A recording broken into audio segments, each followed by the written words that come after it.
हाल के टाइम में आपने कई बार सुना होगा कि एआई कंपनियां जोरदार परफॉर्म कर रही हैं, ताबड़तोड़ पैसा कमा रही हैं। कम टाइम में 100 साल पुरानी कंपनियों को कमाई के मामले में इन्होंने पीछे छोड़ दिया है। लेकिन आज केवल एक एआई से जुड़ी कंपनी ने बाजार के $2 ट्रिलियन और उस कंपनी के खुद के $600 बिलियन साफ करवा लिए हैं उस कंपनी ने खुद से। अब खुद से नहीं कहेंगे, पर खैर हुआ तो उस कंपनी के नाम पर ही है। तो क्या हुआ है वो मैं आपको बताऊंगा। मैं बात कर रहा हूं साउथ कोरिया के मार्केट और मेमोरी चिप बनाने वाली कंपनी एसके हाइनिक्स की। देखिए, दुनिया ग्लोबल हो रही है, इसलिए दुनिया के हर बाजार पर नजर रखना जरूरी है। और ये जो खबर है ये वाकई काफी परेशान करने वाली है, क्योंकि जो कंपनी रिकॉर्ड मुनाफा कमाती हो, बिक्री रिकॉर्ड स्तर पर पहुंच जाती हो, दुनिया की सबसे बड़ी एआई कंपनी एनवीडिया जिस पर निर्भर करती हो, उस कंपनी के शेयर बुरी तरह कैसे टूट सकते हैं? क्या एआई बबल अब फूटने लगा है, या दुनिया एक बहुत बड़ी गलतफहमी का शिकार हो रही है? आज हम इसी मुद्दे को समझने वाले हैं, क्योंकि ये सिर्फ एसके हाइनिक्स की बात नहीं है। ये Nvidia, Microsoft, open AI, Meta और एआई की पूरी इकॉनमी से जुड़ा हुआ मुद्दा है। तो चलिए समझते हैं इस पूरे मुद्दे को। देखिए, ये खबर इसलिए ज्यादा चर्चाओं में है क्योंकि साउथ कोरिया के स्टॉक मार्केट कॉस्पी में ऐसी गिरावट आई है कि एसके हाइनिक्स की वजह से आप कह लीजिए कि वहां के एक्सचेंज को ट्रेडिंग तक रोकनी पड़ गई है। सवाल यह है कि अगर एआई कंपनियां रिकॉर्ड तोड़ कमाई कर रही हैं तो निवेशक इनसे भाग क्यों रहे हैं? सबसे पहले समझिए कि एसके हाइनिक्स आखिर क्या है। जो नहीं जानते उनके लिए मैं बता दूं, अगर एनवीडिया एआई का इंजन बनाती है तो एसके हाइनिक्स उस इंजन का ईंधन यानी फ्यूल तैयार करती है। यह दुनिया की सबसे बड़ी मेमोरी चिप कंपनियों में से एक है और हाई बैंडविड्थ मेमोरी यानी एचबीएम चिप्स बनाती है।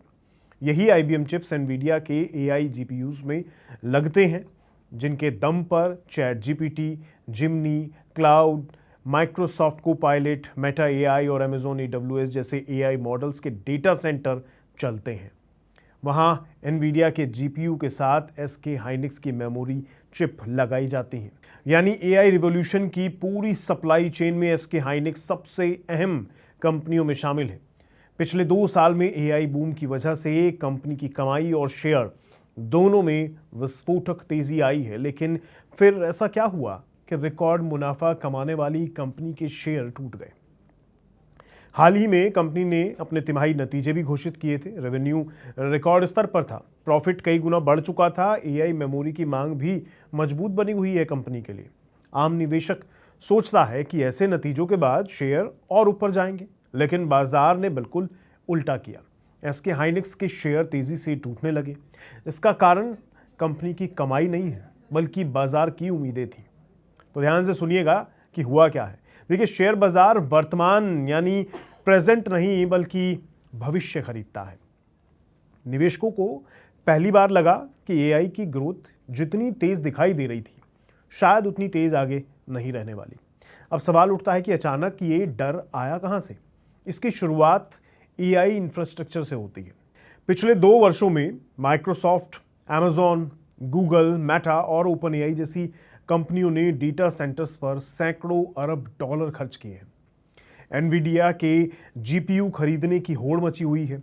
हर जीपीयू के साथ एचबीएम मेमोरी चिप चाहिए होती है और इसका सबसे बड़ा फायदा जाहिर तौर पर एसके हाइनिक्स को मिल रहा है। लेकिन अब निवेशकों के मन में सवाल उठ रहा है कि क्या ये खर्च हमेशा इसी गति से चलता रहेगा?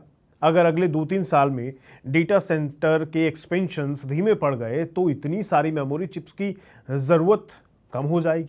यानी पहली बार बाजार डिमांड के बजाय डिमांड की सस्टेनेबिलिटी पर सवाल उठा रहा है। इस पूरे घटनाक्रम में चीन की एंट्री भी होती है, जो कि वाकई बहुत इंपॉर्टेंट है और वही सबसे बड़ा सवालिया निशान भी खड़ा करती है। लंबे समय तक माना जाता था कि एआई मेमोरी मार्केट पर सिर्फ सैमसंग, एसके हाइनिक्स और मैक्रोन जैसी कंपनियों का दबदबा रहेगा, लेकिन अब चीन की कंपनियां तेजी से मेमोरी टेक्नोलॉजी में आगे बढ़ रही हैं। खास तौर पर डीआरएएम और एचबीएम जैसी टेक्नोलॉजी में उनकी ग्रोथ ने निवेशकों को सोचने पर मजबूर कर दिया है। अगर चीन आने वाले वर्षों में कम कीमत पर कॉम्पिटिटिव माइक्रोचिप्स बनाने लगा तो एसके हाइनिक्स जैसी कंपनियों की प्राइसिंग पावर पर डेफिनेटली असर पड़ सकता है। और अगर ऐसा हुआ तो क्या होगा? यही चीज पहली बार एआई मेमोरी मार्केट में कंपटीशन का डर भी दिखाई देने लगा है इसकी वजह से, और यही चीज परेशानी खड़ी भी कर रहा है। अब इन तीनों चीजों को जोड़कर एक साथ देखिए तो आपको थोड़ा क्लियर होगा कि आखिर ये सब हुआ क्यों है। पहली चिंता, एआई स्पीडिंग की रफ्तार धीमी पड़ सकती है। दूसरी चिंता, एचबीएम मेमोरी की सप्लाई बहुत तेजी से बढ़ रही है।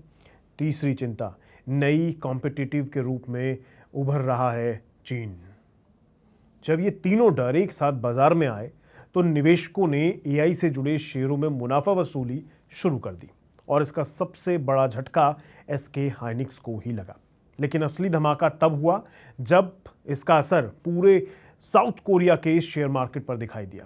साउथ कोरिया का कॉस्पी इंडेक्स कुछ हद तक वैसा ही है जैसे भारत का सेंसेक्स और निफ्टी है।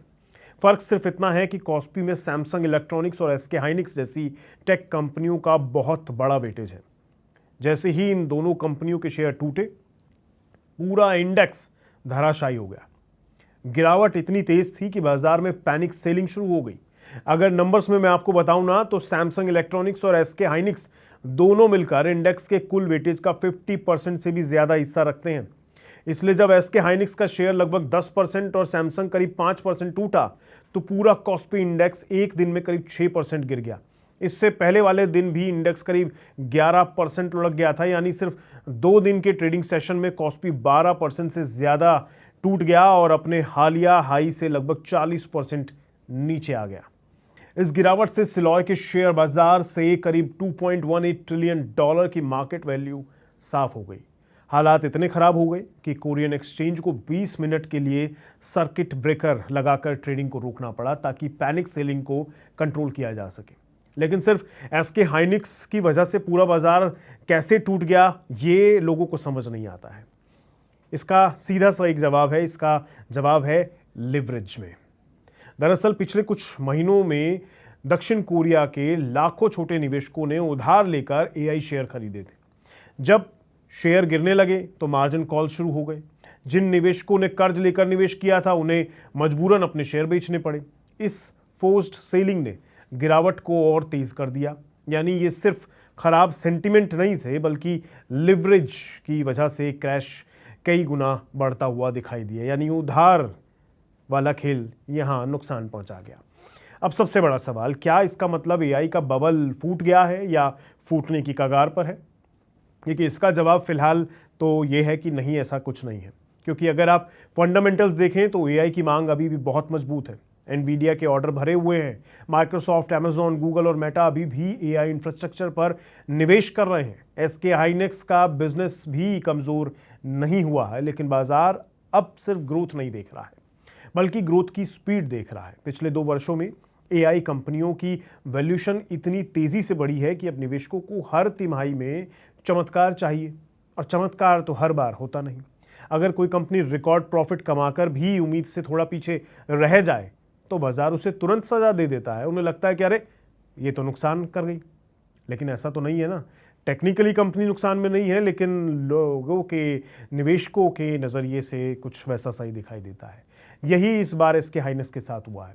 याद रखिए, शेयर बाजार में सबसे खतरनाक चीज़ खराब नतीजे नहीं होते हैं, बल्कि टूटती हुई उम्मीदें होती हैं। जब एक्सपेक्टेशंस आसमान पर हों तब रिकॉर्ड प्रॉफिट भी छोटा लगने लगता है। यही वजह है कि सिर्फ 1 महीने में एआई मेमोरी सेक्टर से लगभग $600 बिलियन की मार्केट वैल्यू गायब हो गई है। ये गिरावट सिर्फ एसके हाइनिक्स तक सीमित नहीं रही है, इसका असर सैमसंग, माइक्रोन और पूरी सेमीकंडक्टर इंडस्ट्री पर दिखाई दिया है। निवेशक अब एआई को लेकर पहले जैसी अंधी तेजी नहीं देख रहे हैं, बल्कि हर कंपनी से ये पूछा जा रहा है कि अगले 5 साल की ग्रोथ का आधार क्या होगा। अब पूरी दुनिया की नज़र एनवीडिया पर है, क्योंकि अगर एनवीडिया के जीपीयू ऑर्डर्स कभी भी धीमे पड़ते हैं तो सबसे पहला असर एसके हाइनिक्स पर जरूर पड़ेगा।